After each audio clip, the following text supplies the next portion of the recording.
Hello and welcome. We are continuing to read Ranger in Time, Night of Soldiers and Spies.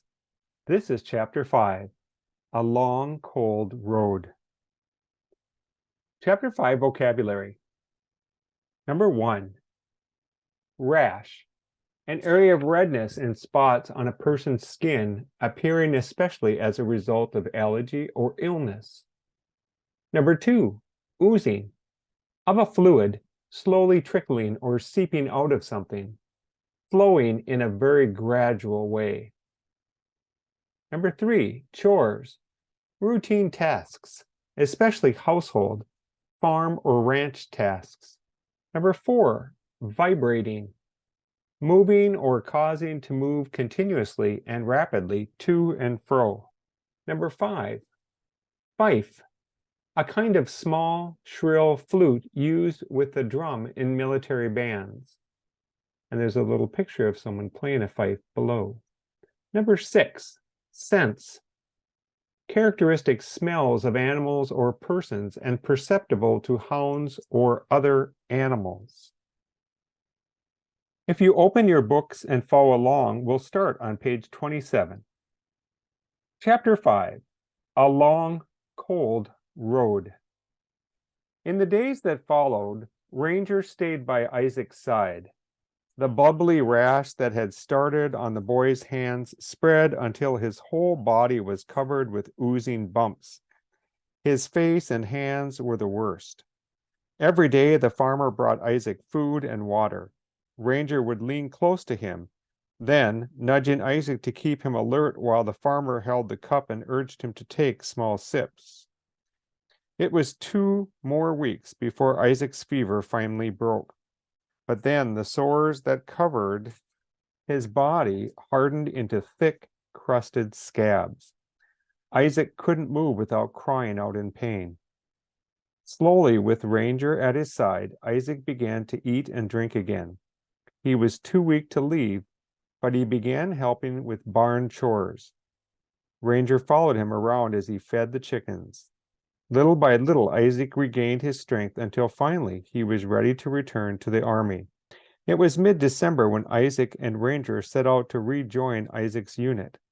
A messenger had brought word to the farm that the 14th Continental Regiment was marching through New Jersey. He'd brought other news as well, and none of it was good. The weeks that had been so terrible for Isaac had been just as painful for the Continental Army. The British had taken New York City. Washington's troops had been forced to retreat to New Jersey and then Pennsylvania. Now they were just over the river from Trenton. But that city was held by the Hessians, paid German soldiers who fought with the Redcoats. General Washington feared the Hessians would cross the river and attack as soon as the ice formed. He'd ordered the 14th to join the rest of the troops in Pennsylvania. And now, under the command of General John Sullivan, Isaac's regiment and others were marching to meet up with the rest of the army. Isaac pulled his wool coat tight around him as they walked. The farmer had given him food and a bit of money for his journey. Isaac paid a man a few coins to ferry him and Ranger across the Hudson River. They pressed on for another hour before it began to get dark.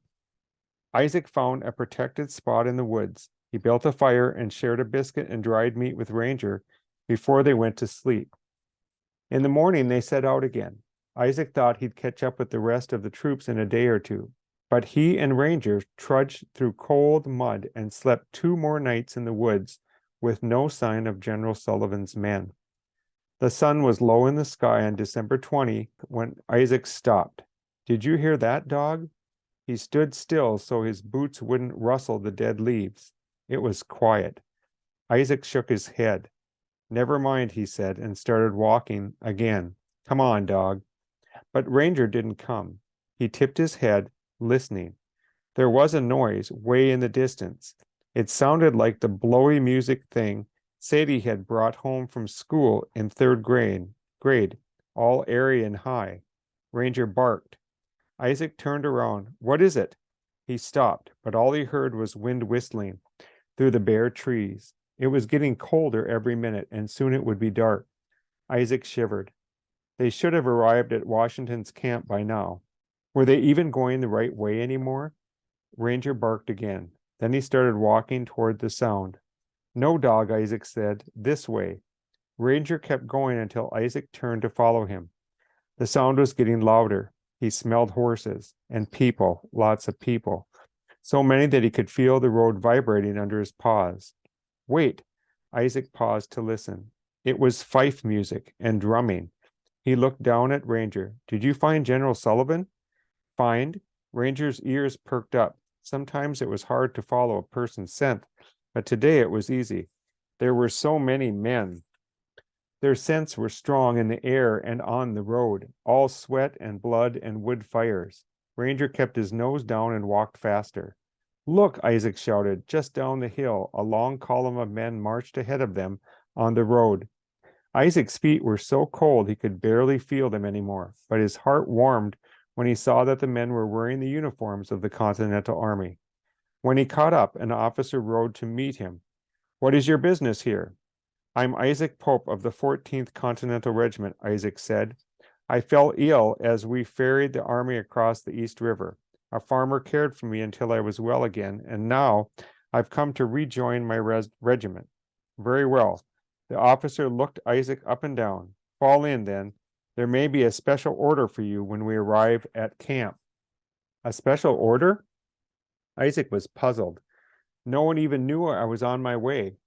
Yes, but we've had a message meet us with a letter from General Washington, the officer said.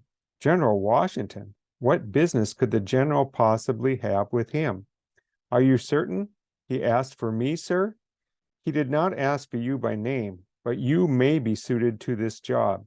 The officer leaned down from his horse and lowered his voice. The general is in need of a spy. Chapter 5, Comprehension Questions. Number 1. What are 2 ways having smallpox was miserable for Isaac? Sample answer. Having a fever that lasted over 2 weeks was one thing that made smallpox a miserable experience for Isaac. In addition to the fever, Isaac had to cope with a rash that covered his body with bumps that oozed. Finally, the scabs that eventually formed over these bumps were also painful for Isaac each time he moved. Question number 2. How did Isaac repay the farmer who cared for him as he recovered from smallpox? Sample answer. Isaac helped with farm chores to repay the farmer who cared for him as he recovered from smallpox. Question 3. What surprising information does Isaac receive when he and Ranger finally meet up with the 14th Continental Regiment? Sample answer. When Isaac and Ranger finally meet up with the 14th Continental Regiment, Isaac learns from one of the officers that General George Washington is looking for a spy and that he might be suited for the job. And this takes us to chapter number 6.